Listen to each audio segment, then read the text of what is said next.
नमस्कार दोस्तों, स्वागत है आप सभी का। कहानी पसंद आए तो प्लीज़ मेरे चैनल को सब्सक्राइब जरूर करना। एक बार एक गांव था, वह एक जंगल के बहुत ही समीप था। उस गांव में बहुत सारे पालतू जानवर लोग अपने पास रखते थे। उसी में एक धोबी के पास एक गधा था।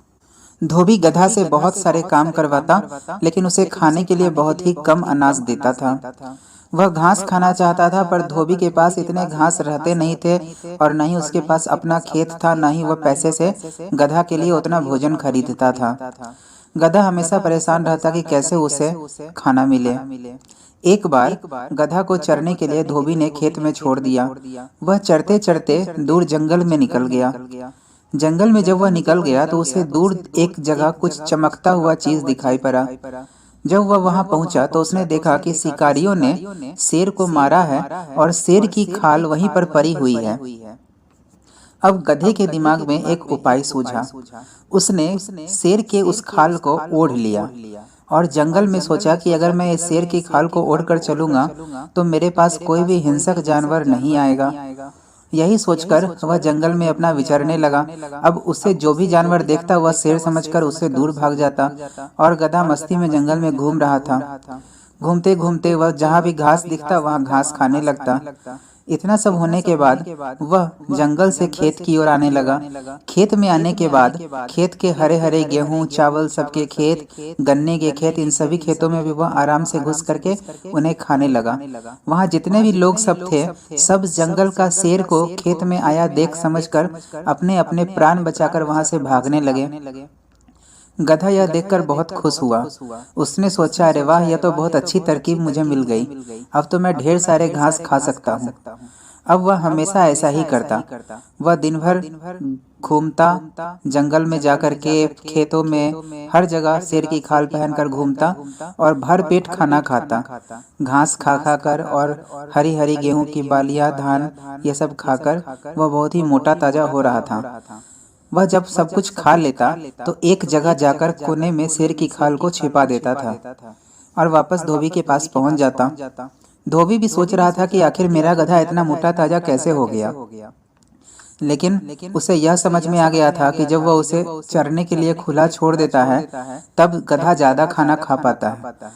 अब धोबी भी निश्चिंत रहता था। उसे थोड़ा काम करवाकर उसे चरने के लिए छोड़ देता था। गधा जैसे ही अपना मुफ्त होता वहां से सीधे चला जाता, शेर की खाल को ओढ़ लेता और जंगल में निकल जाता।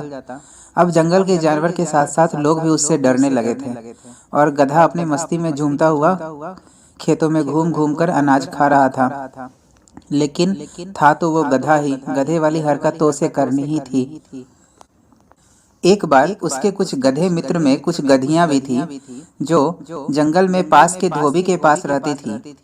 जब गधा वहां पर लोगों को डरा करके उनके खेत में जाकर खाना खा रहा था, अनाज खा रहा था, तो वो गधियां टर्राना शुरू कर दी।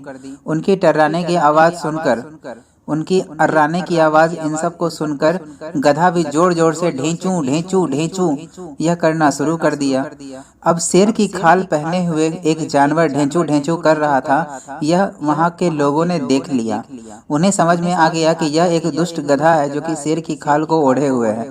सब लोग लाठियां लेकर के खेत में दौड़े और गधे के ऊपर लाठियां बरसाने लगे। अब गधा की ऐसी हालत हो गई कि वह ढेंचू भी नहीं कर पा रहा था। वह किसी तरह अपनी जान बचाकर वहां से भागा और जल्दी से शेर की खाल को उतारकर धोबी के पास वापस जाकर पहुंच गया। उसे बहुत तरह की चोटें आई थी। धोबी यह देखकर कुछ समझ नहीं पाया। उसने सोचा, पता नहीं किसने मेरे गधे को इतना पीटा है। लेकिन उस दिन के बाद से गधा ने अपने कान पकड़ लिए कि अब वह कभी शेर की खाल ओढ़कर जंगल में या फिर खेतों में नहीं जाएगा घास चरने के लिए। दोस्तों, यह एक अच्छी कहानी है। यह कहानी हमें शिक्षा देती है कि झूठ ज्यादा दिन तक नहीं चलता है। अगर आप झूठ का सहारा लेकर कोई काम करोगे तो उसका फल वही होगा जो उस गधे के साथ हुआ। उसे भी जिस तरह बाद में बहुत पिटाई लगी, बहुत नुकसान हुआ, वही हाल झूठ बोलने वाले व्यक्ति का होता है। इसलिए झूठ का सहारा लेकर कोई काम नहीं करना चाहिए। दोस्तों, मेरी कहानी अगर अच्छी लगी हो तो कृपया कर मेरे चैनल को सब्सक्राइब जरूर करना और वीडियो को लाइक जरूर करना। धन्यवाद।